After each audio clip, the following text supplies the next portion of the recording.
아빠가 더는 못하겠다. 나도 이 나이쯤 되면 내 이름으로 된 집 한 칸 갖고 있다가 니들 물려줄 줄 알았다. 근데 서울에 세고 센 것이 아파트인데 내 것이 하나도 없구나. 30년간 니들 키운 빵집 처분하고 남은 것 고작 500. 내 30년 세월의 대가가 이 500이 전부다. 이건 얼마 전에 종영된 그 청담동 앨리스라고 하는 드라마의 한 대사입니다. 이 짧은 대사 속에 보면 우리들의 삶이 결코 녹록지 않음을 볼 수 있습니다. 뭔가 잘 될 수 있을 거라고 기대했는데 많은 사람들이 정말 그런 그 기대를 가지고 땀 흘려 살아갑니다. 그렇지만 사실 우리 마음대로 움직여지지 않습니다. 참으로 열심히 살았는데 기대했던 상황과는 전혀 다른 반대의 상황이 펼쳐지면 당황하게 되고 낙심하게 됩니다. 근데 여기에서 우리가 주목해야 할 것이 있습니다. 사람들은 대부분 자신의 노력을 통해 얼마를 소유했느냐에 초점을 맞춘다는 점입니다. 내가 이만큼 했으니까 나는 이만큼을 원해. 그게 사람들의 마음인 것 같습니다.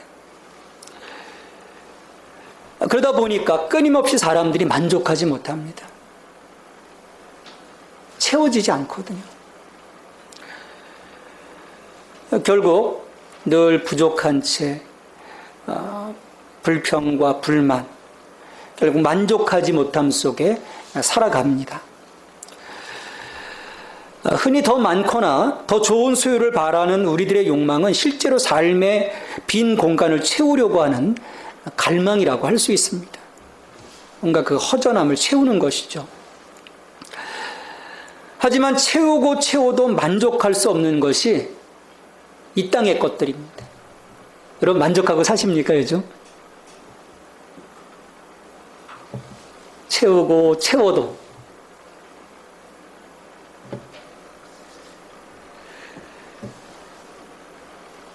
우리가 살면서 내면의 이 빈 곳을 느낄 때마다 뭔가 공허함을 느낄 때마다 여러분들은 무엇에 이끌리게 됩니까? 혹시 이 세상 것으로 채우고자 노력하고 있지 않은지. 하지만 이 길은 끝이 없이 우리를 허기지게 만든다는 데 문제가 있습니다. 주말에 그 돈의 화신이라고 하는 드라마가 방영이 되고 있습니다. 거기에 나오는 그 인물들 한 사람 한 사람을 보면 끝이 없어요. 그 욕망의 길이라는 부분, 자기의 어떤 그 삶의 부분들을 채우려고 하는 어떤 돈으로, 명예로 채우려고 하는 그 길이 정말 끝이 없음을 볼 수가 있습니다. 근데 많은 사람들이 그 특별한 삶이 아니더라고요. 많은 사람들이 그런 삶을 사는 것처럼 보입니다. 하지만 이와는 정반대의 삶을 산 사람이 있습니다. 바로 바울입니다. 바울은 자신이 무엇을 소유했느냐, 거기에 초점을 맞추지 않았어요. 소유가 아니라 내가 무엇을 해야 될 것인지 자신에게 주어진 그 의무에 초점을 맞추고 살았습니다. 바울을 보면 누릴 수 있는 것들이 참 많았습니다. 이게 명예도 있었고 또 든든한 집안도 있었고, 하지만 그는 영혼에 집중하려고, 하나님 나라에 집중하려고 그 비본질적인 이 땅의 것들을 다 내어버립니다. 그래서 내가 그리스도를 얻고자, 그리스도 안에서 발견되고자 이 모든 것을 배설물처럼 버렸다라고 고백을 하게 되죠. 바울은 그 선교 사역을 펼치면서 물론 초기에는 안디옥 교회의 어떤 후원을 받고 시작이 되지만 그가 실질적으로 주도했던 선교 사역은 아닙니다. 그러니까 이제 바나바를 떠나서 그 빌립보로부터 시작될 때 이제 어떻게 보면 실질적인 그 독립적인 자기의 그 선교 사역이 시작이 되죠. 그 시점부터 보면 철저하게 그 자비량 선교를 합니다. 왜냐하면 사역의 대가를 받는 것이 교회의 부담이 될까봐 한사코 거부했던 거예요. 그럼에도 불구하고 이 빌립보 교회는 이 바울의 독자적인 선교가 시작된 시점부터 어떤 그 특별한 신뢰관계를 통해서 여러 차례 바울을 후원하거나 했습니다. 근데 어떤 연유에서인지 분명히 지금 그 본문에서는 밝히고 있지 않아서 우리가 알 수는 없는데 어느 시점부터 빌립보 교회가 바울을 후원할 기회를 찾지 못합니다. 그러다가 드디어 우리 그 빌립보서를 통해서 우리가 보았듯이 에바브로디도 이 사람을 통해서 감옥에 수감 중인 바울에게 헌금을 보내게 되었던 것이죠. 이에 이제 바울은 빌립보의 여러 정황들에 대해서 함께 듣고 거기들에 대해서 이제 권면한 그 후에 이제 마지막으로 자기에게 보낸 이 헌금에 대해서 감사하는 것이 오늘 10절의 내용입니다.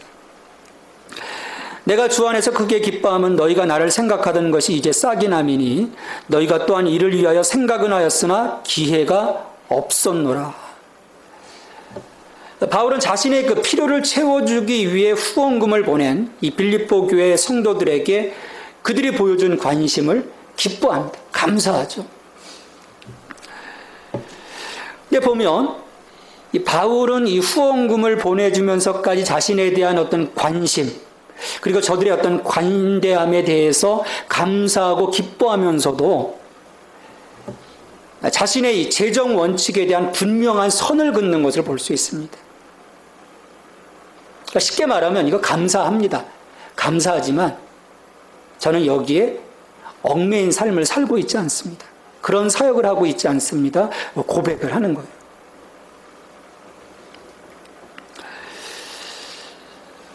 오늘 본문을 우리가 유심히 보면서 이런 걸 좀 볼 수 있으면 좋겠어요. 요즘 보면 이 한국 교회가 참 돈에 많이 약해져 있습니다. 어떤 목회자나 어떤 성도들을 보면 이 재정에 대해서 많이 약해진 부분들이 있어요. 목회자들도 마찬가지고 또 교회의 청지기로서 일해야 될 그 재직들도 보면 하나님의 이 재정에 대해서 함부로 하는 것들을 볼 수 있습니다. 우리가 여기에서 참으로 중요한 교훈을 볼 수 있어야 합니다. 목회자로서 바울은 분명히 교회들의 후원을 충분히 누릴 수 있었습니다. 그리고 예수님께서 제자들을 파송하면서도 이 복음 사역에 있어서 그들이 충분한 그런 그 대접을 받을 수 있도록 허락을 해 주셨어요. 그렇지만 이 바울이 이 데살로니가와 고린도 대도시입니다. 이 데살로니가와 고린도에서 복음을 전하면서 일체 물질적인 지원을 받지 않기로 합니다. 그래서 중노동으로 생계를 유지해요. 천막을 깁는 일, 하루 종일 천막을 깁는 그런 일을 통해서 생계를 유지하면서 복음을 선포합니다. 근데 이유가 있습니다. 그냥 나 좀 이런 사람이야 자랑하려고 했다는 것이 아니에요. 왜 사도 바울이 자비량 선교, 정말 자기가 대접받을 수 있는데 누릴 수 있는데 그걸 포기하면서 자비량 선교를 했을까? 그 당시 이 데살로니가나 고린도 같은 그 커다란 이 항구 도시에는 어떤 사람들이 넘쳤냐면 스토아 철학자들이든지 어떤 그 냉소주의 철학자들이 많았습니다. 이 사람들이 어떻게 하냐면 돌아다니면서 어떤 그 삶의 지혜를 가르쳐 준다, 어떤 그 성공적인 삶의 방식을 가르친다 강의하면서 모금 행각을 벌이는 거예요.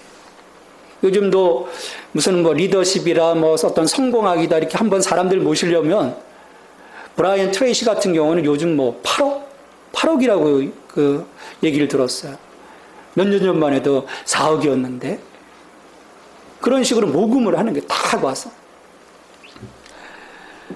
바울은 이러한 도시들에 와서 구원의 복음을 선포한다고 주장하면서 모금을 했다면 그 또한 그 도시의 주민들에게 스토아나 냉소주의 철학자들 중 하나로 보였을 것을 염려했던 겁니다. 구원은 은혜인데.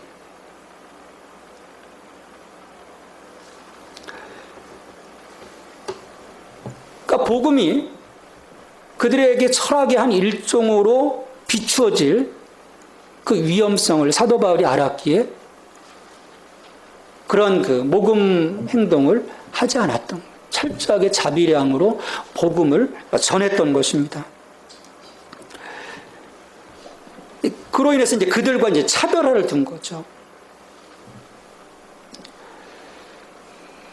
그러니까 사도 바울은 복음을 위해서 철저하게 자신을 희생한 겁니다. 그렇지만 이 빌립보 교회는 이제 사도 바울이 가서 이제 직접 세운 교회고, 또 빌립보라고 하는 이 도시는 또 데살로니가나 고린도하고는 또 다른 상황이에요. 특별히 바울과 어떤 그 애정관계, 신뢰관계로 그들이 그 후원금을 보냈을 때 사양하지 않습니다. 그것을 받고, 그렇지만 사도 바울은 분명히 하는 거예요. 그 후원이 있고 없고를 떠나서 자신은 신앙적인 중심을 잘 잡고 있음을 이 빌립보 교회 성도들에게 보여주어야 했던 것입니다.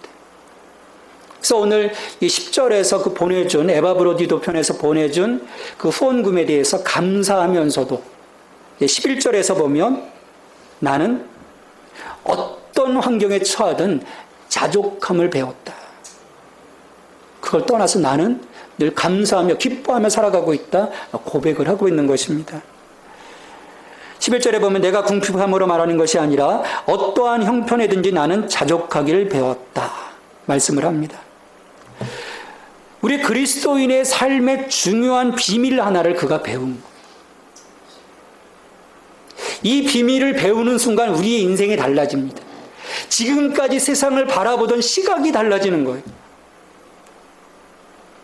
바로 자족함입니다.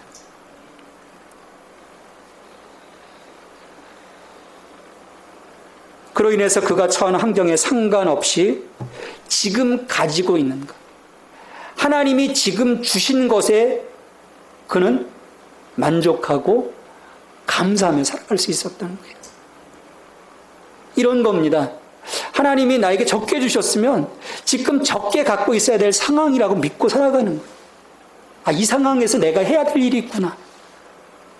또 하나님이 넉넉하게 막 주셨다 그러면 거기서 또 하나님이 내게 넉넉하게 주실 이유가 있구나. 거기에 또 감사하면서 그 상황 속에서 그가 사역을 펼쳐가는 거예요. 비천에 처해도 지나치게 염려하거나 낙심하거나 비굴해지지 않고 물질적으로 풍부하게 되어도 자만하고 방심하여 타락하지 않았다는 겁니다. 정말 존경받던 분들이 어느 한순간에 넘어지는 것도 우리가 종종 보게 되잖아요. 얼마나 마음이 슬픕니까? 내 마음속에 위대한 분들이었는데, 정말 그들 바라보면서 내가 신앙이 자라왔는데 한순간에 무너지는 거예요. 저는 바울의 이와 같은 고백을 들으면서 문득 잠언 30장에서의 그 아굴의 기도가 탁 떠올랐어요. 잠언 30장 7절 9절에 보면 아굴이 그런 기도를 합니다. 내가 두 가지를 주께 구하였사오니 내가 죽기 전에 내게 거절하지 마시옵소서. 곧 헛된 것과 거짓말을 내게서 멀리하옵시며 나를 가난하게도 마옵시고 부하게도 마옵시고 오직 필요한 양식으로 나를 먹이시옵소서. 혹 내가 배불러서 하나님을 모른다 여호와가 누구냐 할까하오며 혹 내가 가난하여 도둑질하고 내 하나님의 이름을 욕되게 할까 두려워함이니이다. 우리들의 마음속에 자리 잡고 있는 욕심을 내려놓지 못하면 우리는 쉽게 넘어질 수밖에 없습니다. 우리가 사도 바울의 자족함을 배우지 못하면 있어도 문제가 발생하고 없어도 문제가 발생할 수밖에 없는 거예요. 바울은 다시 한번 이 12절에서 모든 일, 곧 배부름과 풍부와 궁핍에도 처할 줄 아는 일체의 비결을 배웠노라 고백을 하고 있습니다. 그런 자족함의 비결을 배웠다고 했습니다. 그냥 주어진 게 아니에요, 여러분. 근데 어떻게 배웠을까요? 긍정적인 이 마인드 컨트롤을 통해서 배웠을까요? 그래서 이 자기 안에 숨겨졌던 놀라운 능력이 드러나기 시작하면서 이런 환경을 그가 탁 거뜬하게 이길 수 있었을까요? 여러분, 그렇지 않습니다. 여러 요즘 그 NLP라든지 여러 그 어떤 인간이 그 내면의 그 힘들을 끌어낸다고 하는 그런 그 동기부여가들의 어떤 그 이야기들 들어보면 우리가 할 수 있을 거라고 생각을 할 수 있습니다. 여러분, 그렇지 않습니다. 우리 안에 그런 힘이 없어요. 이미 다 손상됐습니다. 힘이 없습니다. 정말 우리가 이 점을 조심해야 돼요. 우리 안에 결코 자족의 힘이 있지 않습니다. 바울에게도 마찬가지예요. 그 당시 자기의 힘으로 자족을 이루려고 하는 스토아 철학자들이 있었어요. 할 수 있다는 거예요. I can do it. 꿈을 이룰 수 있다. 우리 다 할 수 있다. 그런 스토아 철학자들과는 달리 바울은 자신에게 힘 주시는 분이 있음을 분명히 선포합니다. 내 안에 힘이 있다는 것이 아니에요. 내 내면에 내 스스로 뭔가 할 수 있는 힘이 있다는 것이 아닙니다. 힘이 바깥으로부터 온다는 거예요. 그래서 13절에서 정말 진실되게 고백합니다. 내게 능력 주시는 자 안에서 내가 모든 것을 할 수 있느니라. 그러니까 자족함의 비결을 그는 그리스도에게서 배웠던 거예요. 자기에게 오신 그리스도, 그분에게서 배웠던 것입니다.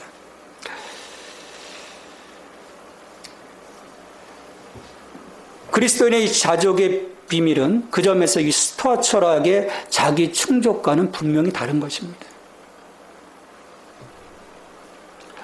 바울은 자신의 극대화된 의지를 통해서 환경으로부터 벗어날 수 있었다고 결코 말하지 않습니다.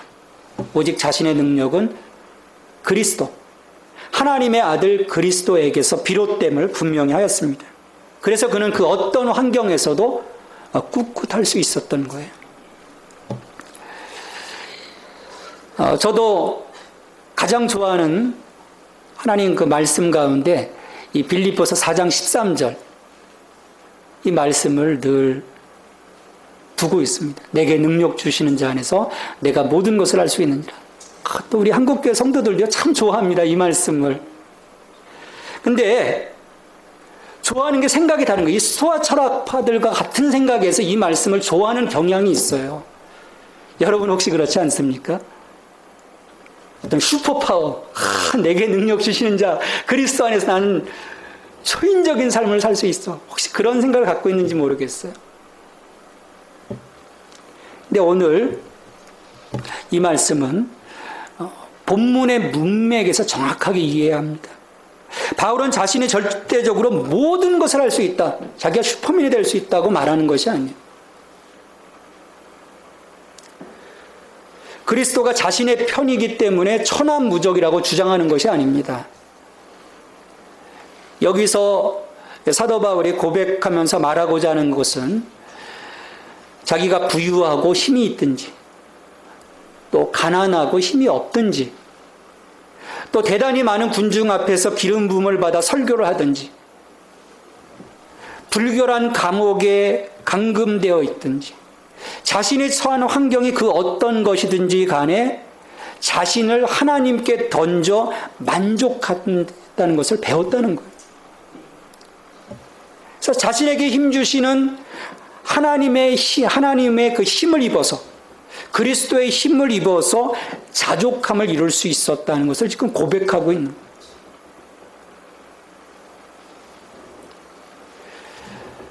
그러니까 우리가 이 점을 분명해야 합니다.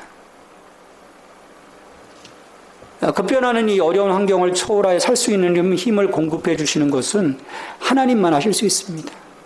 그리고 우리에게 힘이 되어 주시는 예수 그리스도 안에서 할 수 있는 것입니다.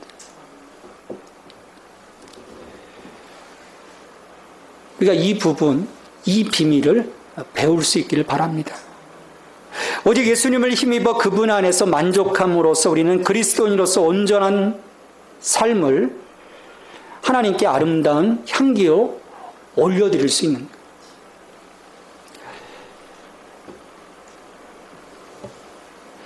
그리고 이 자족함을 배울 때 우리는 다른 사람들의 필요에 눈을 돌릴 수가 있습니다. 이것이 없으면요, 우리가 세상을 바라볼 수가 없어요. 정말 다른 사람들의 필요를 볼 수가 없습니다. 왜냐하면 내 필요 채우기가 바쁜데 어떻게 다른 사람들이 보일 수 있겠어요? 전혀 보이지 않는 거죠. 자, 이렇게 환경에 관계없이 아무리 만족한다 할지라도 바울은 이 빌립보 교회 성도들에 대해서 다시금 또 14절에 보면 또 감사함을 표명합니다. 그러나 너희가 내 괴로움에 함께 참여하였으니 잘하였도다. 오늘 본문에서도 우리가 드러나듯이 이 빌립보 교회 성도들은 복음 전도에 신속하게 헌금으로 참여한 유일한 그리스도인들입니다. 그 어떤 교회도 돕지 않았어요. 오직 빌립보 교회 성도들은 아주 신속하게 데살로니가에 있을 때도 그가 옥에 갇혔을 때도 신속하게 바울을 후원해왔어요. 이것이야말로 그리스도인의 관대함입니다. 그러니까 이 관대함은요, 특별한 기독교의 정신입니다.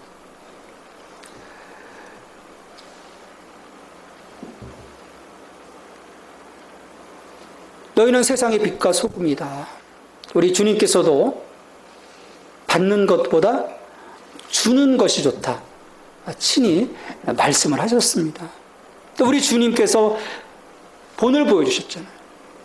다 내어주셨어요. 관대함을 우리에게 보여주셨습니다.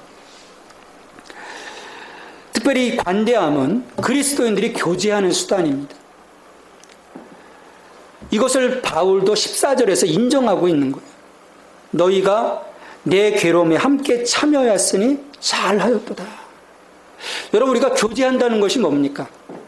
정말 아파하고 있는 사람 그냥 나 몰라라는 것, 그건 결코 교제가 이루어지는 것이 아니에요.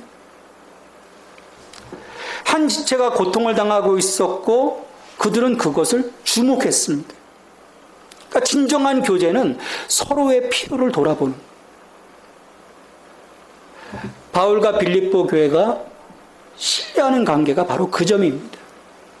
바울의 괴로움을 봐왔던, 그리고 바울이 지금 무엇이 필요한지를 그들이 주목해 보았던 거죠. 그것을 느끼지 못할 때 우리 안에 성도로서의 교제는 온전히 이루어질 수 없습니다. 이 작은 공동체 안에서 서로를 바라보면서 서로의 필요를 느끼고 그 서로의 필요를 채워주고자 할 때 우리 안에 그리스도인의 관대함이 있고 성도의 살아있는 교제가 온전하게 이루어지는 거예요. 너는 너대로 살아라, 나는 나대로 살겠다. 거기에 어떻게 온전한 성도의 교제가 있을 수 있겠습니까? 근데 이런 그 관대함은 여러분 놀라운 것입니다. 오늘 본문 말씀에 보면 하늘에 보물을 쌓는 것이라고 말씀하고 있어요. 17절 말씀에 보시면 내가 선물을 구함이 아니요 오직 너희에게 유익하도록 풍성한 열매를 구함이라. 바울은 그들의 관대함으로 자신의 배를 채우고자 한 것이 아니에요. 자신의 삶을 넉넉하게 하고자 하는 것이 아니라 오히려 성도들의 영적인 유익을 위해 그가 구한다고 말씀을 합니다. 왜냐하면 성도의 관대함은 이 땅에서 결코 누릴 수 없는 하늘의 것들을 쌓아가도록 하기 때문입니다. 우리 예수님께서는 누가복음 12장 33절에서 말씀하셨습니다. 너희 소유를 팔아 구제하여 낡아지지 아니하는 배낭을 만들라. 곧 하늘에 둔 다함이 없는 보물임이라고 말씀을 합니다. 사람들의 필요를 채워주라는 것이죠. 그러면 낡아지지 아니하는 그 배낭, 하늘에 든 바 보물을 쌓아가는 것이라고 말씀을 합니다. 바울도 디모데전서 6장 18절에서 디모데에게 이런 권면을 하죠. 부한 사람들에게 분명히 권면하라는 거예요. 선한 사업에 힘쓰라. 많이 나눠주라. 너그러운 자가 되게 하라. 이것이 장래의 자기를 위하여 좋은 터를 쌓아 참된 생명을 취하는 것이니라 권면을 합니다. 좋은 터를 쌓아 참된 생명을 취하는 것이다. 여러분, 왜 그럴까요? 우리의 그 관대함, 서로의 필요를 채워주고 내어줌에 대한 그 삶을, 그 섬김의 삶을 우리 하나님께서 결코 잊어버리지 아니하시기 때문에 하나하나 체크하신다는 거죠. 그리고 무엇보다도 이와 같은 그리스도인의 관대함이 하나님이 기뻐하시는 향기로운 제물이 되기 때문입니다. 18절 말씀에서 하반절 말씀에 보면 이는 받으실 만한 향기로운 제물이요 하나님을 기쁘시게 한 것이라. 빌립보 교회 교인들은 단지 자신의 목회자였던 바울을 도왔을 뿐이에요. 바울이 필요했으니까, 뭔가 필요했으니까, 그게 보였으니까 에바브로디들을 통해서 헌금을 보냈을 뿐입니다. 근데 하나님 편에서 보면 그것이 단순한 선행이 아니라는 거예요. 하나님께서 향기로운 제물로 기쁘시게 받을 만한 것이라는 겁니다. 번제가 된다는 거예요. 그들의 삶의 번제. 그리고 이러한 그 향기로운 번제가 드려질 때 하나님은 우리에게 은혜를 더하여 주신다 말씀을 합니다. 19절 말씀에서 나의 하나님이 그리스도 예수 안에서 영광 가운데 그 풍성한 대로 너희 모든 쓸 것을 채우시리라. 우리가 그리스도인의 관대함, 그리스도께서 우리에게 보여주신 그 관대함을 가지고 다른 지체들의 그 필요함을 내가 채워줄 때, 사실 우리가 넉넉해서 그들 가운데 그 필요를 도와주는 것이 아니잖아요. 마음으로 도와주고 물질로 도와주고 시간으로 도와주는 거 여러분 넉넉해서 도와줍니까? 넉넉하다고 그렇게 관대함을 베푸는 것이 결코 아니에요. 하나님께서 그런 마음을 주셔야 합니다.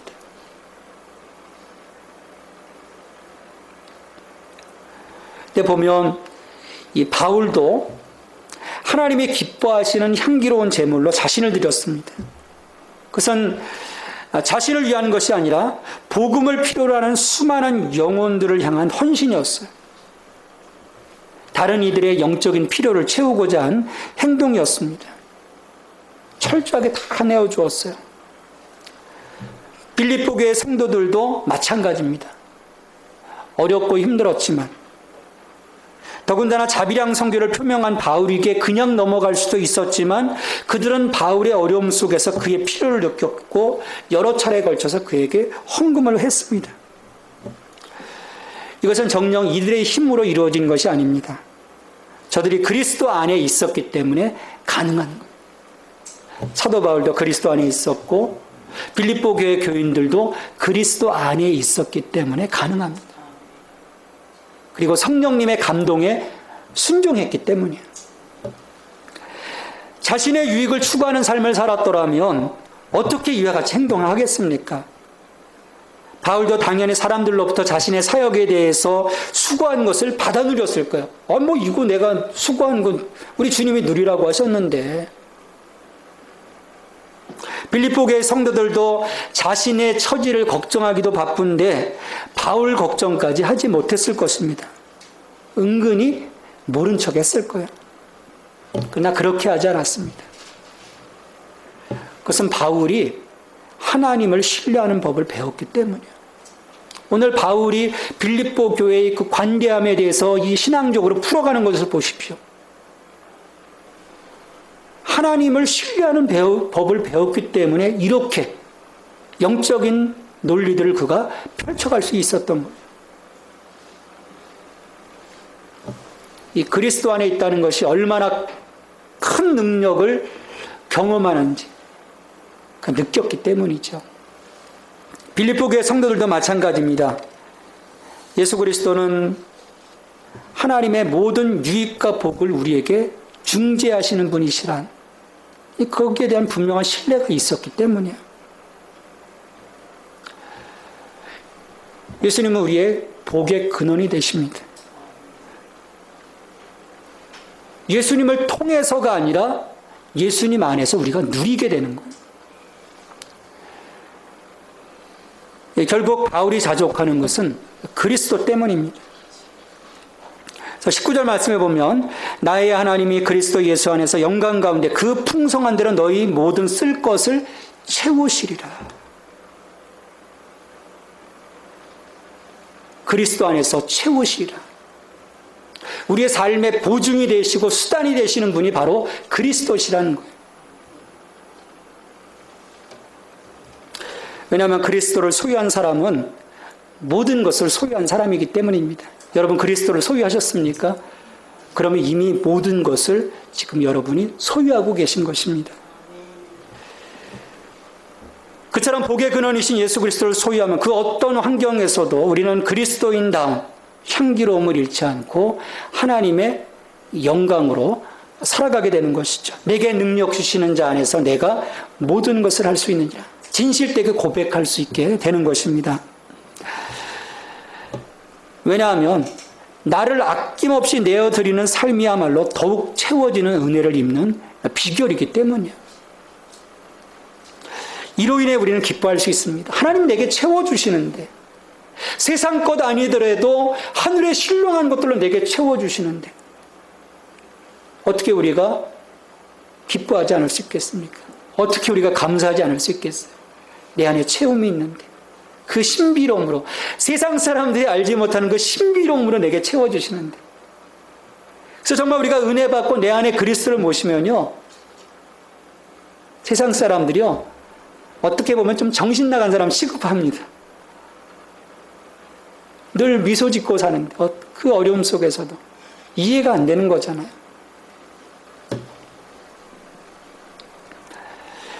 이 비밀을 깨달아 바울이 고백했던 것처럼 능력 주시는 그리스도 안에서 환경을 넘어서 믿음을 지키고 무엇을 얼마나 소유했느냐의 촉각을 곤두세우고 사는 삶이 아니라,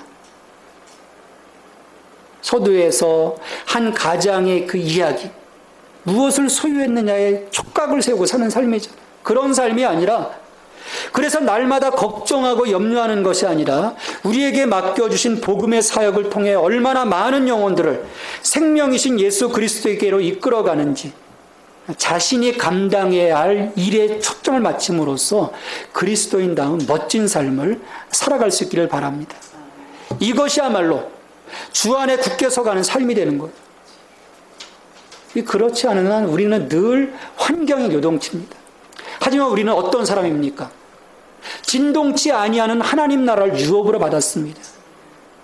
그래서 히브리서의 말씀에서 결코 흔들리지 말지, 너희가 은혜를 받으라고 말씀하는, 우리가 그리스도 안에서 은혜를 받는 한, 내가 그리스도 안에서 채워지는 한 우리 결코 흔들리지 않습니다. 어렵지 않습니다. 근심 가운데 빠지지 않습니다. 기뻐할 수 있는 거죠.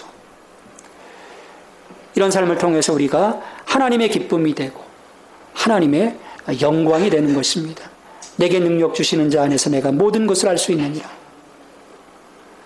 참으로 모든 환경 속에서 우리에게 체험이 되시는 예수 그리스도 안에서 여러분들의 믿음을 지키고 하나님의 자랑이 되고 하나님의 기쁨이 되고 하나님의 영광이 되는 여러분이 되기를 간절히 바랍니다. 하나님 사랑과 은혜에 감사드립니다. 저희로 하여금 예수 그리스도 안에서 하나님이 예비하신 신령한 하늘의 복을 누리게 하시니 감사합니다. 그 베풀어 주신 복으로 인해 늘 감사하며 찬송하며 사는 성도가 되게 하옵소서.